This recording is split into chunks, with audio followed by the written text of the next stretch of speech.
ఇదేంటి? నువ్వు నాకు చెప్పిన డిజైన్ ఏంటి? ఇక్కడ జరుగుతున్న కన్స్ట్రక్షన్ ఏంటి? మేడం అది సారే చెప్పారు.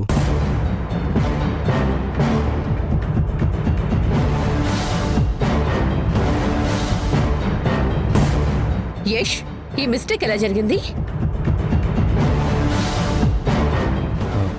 సారీ మేడం, యాక్చువల్గా నేనే planning మార్చాం madam.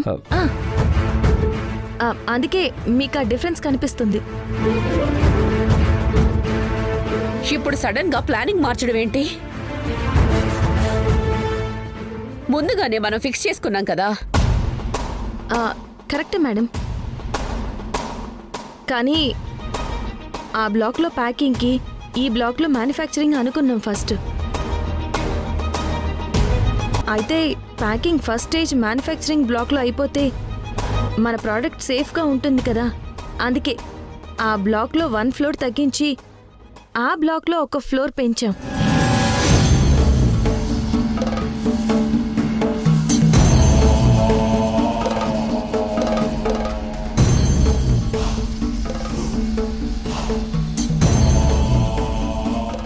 Very good idea Sindhu.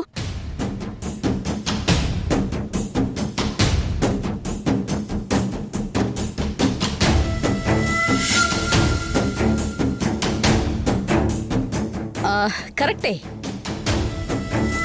మన ప్రోడక్ట్ సేఫ్గా ఉండాలంటే మ్యానుఫ్యాక్చరింగ్ బ్లాక్లోనే ప్యాకింగ్ ఫస్ట్ స్టేజ్ జరిగిపోవాలి. అచ్చరే, ఇంత మంచి ప్లానింగ్ చేసి కూడా యష్ నాకు సారీ ఎందుకు చెప్పాడు?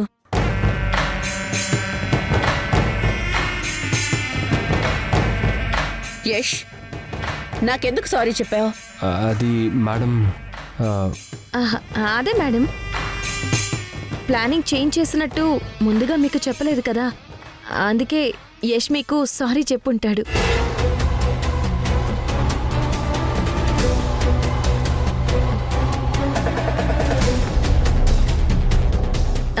యష్, అంతేనా? అంతే అంతే మేడం. ప్లానింగ్ చాలా బాగా ఇంప్రూవ్ చేసి కూడా ఏదో తప్పు చేసినట్టుగా అంతలా భయపడిపోతూ నువ్వు సారీ చెప్తావేంటి Yash? It's okay, leave it.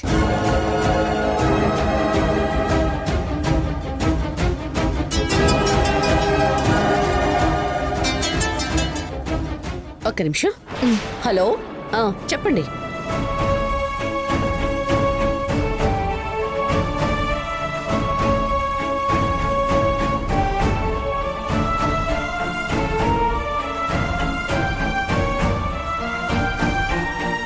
ఇప్పటికైనా నీ టెన్షన్ తగ్గిందా యష్?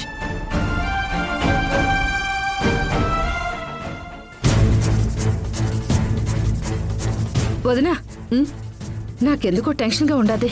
దేని గురించి టెన్షన్ అసలు? ఆ రిషి గురించే.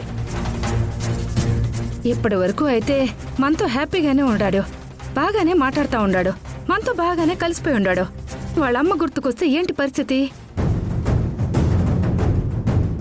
తిరిగి దాని దగ్గరికి వెళ్ళిపోతాడనే నా టెన్షను. ఇంతవరకు రిషికి వాళ్ళ అమ్మ గుర్తుకు రాకుండా వాణ్ణి సంతోషంగా ఉంచాం. అది తన కొడుకుతో ఫోన్లో మాట్లాడకుండా జాగ్రత్తలు తీసుకున్నాం. ఏం కాదులే. మన జాగ్రత్తలో మనం ఉంటే సింధు జాగ్రత్తలో సింధు ఉంటుంది. నీ ఆరోగ్యం బాగోలేదని రిషిని 3 రోజులు మన ఇంట్లో ఉండడానికి ఒప్పుకుంది. ఆ 3 రోజులు పూర్తయిపోతే నీ ఆరోగ్యం బాగుందని తెలిస్తే రిషిని ఒక్క క్షణం కూడా ఇక్కడ ఉండనివ్వదు.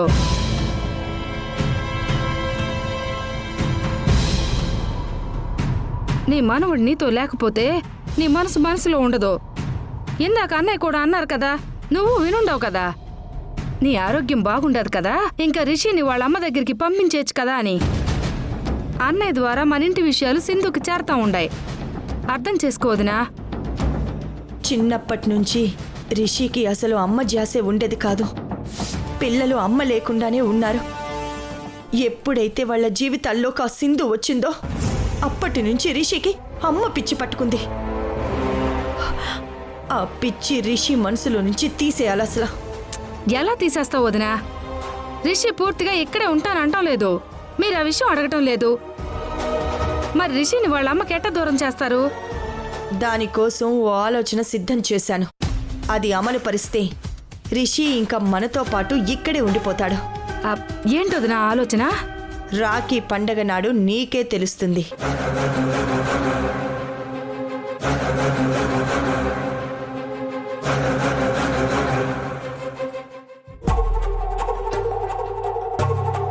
థ్యాంక్ యూ సింధు, నేను మేడం దగ్గర తలదించుకోకుండా చేశావు. నీ థ్యాంక్స్ నాకేం అవసరం లేదు యష్. ఇంకోసారి ఇలాంటి మిస్టేక్ జరగకుండా చూసుకో చాలు.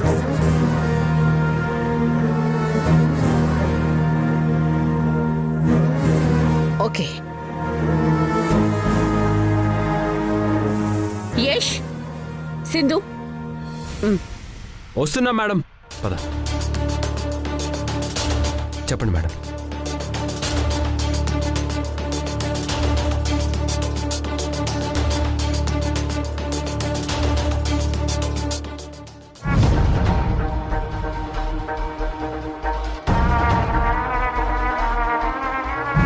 శశి, మనం సైట్కి వెళ్ళిన తర్వాత నాన్న మనల్ని బయటకు తీసుకెళ్తానన్నారు కదా. అవును. ఎక్కడికి వెళ్దాం? ఎగ్జిబిషన్కి వెళ్దాం. అక్కడైతే బొమ్మలు కొనుక్కోవచ్చు, జైంట్ వీల్ ఎక్కొచ్చు, రోలర్ కోస్టర్ ఎక్కొచ్చు, భలే బాగా ఎంజాయ్ చేయొచ్చు. అలాగే శశి, మనం ఎగ్జిబిషన్కే వెళ్దాం. సంధ్య, మీరు బయలుదేరి వెళ్తున్నట్టుగా ముందు యష్కి ఫోన్ చేసి చెప్పు. అట్నిదా వద్దా?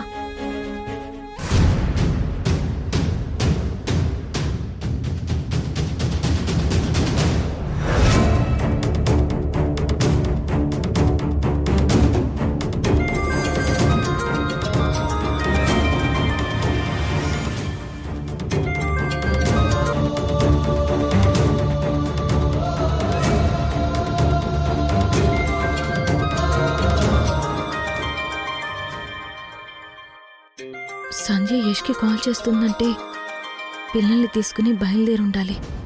మేడం, నా మొబైల్ రింగ్ అవుతుంది, ఒకసారి ఎవరో చూసి వస్తాను. Okay Yash, you can go.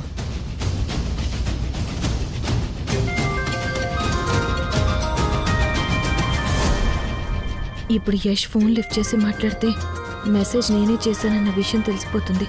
ఎలా అయినా సరే యష్ ఆ కాల్ మాట్లాడకుండా చేయాలి.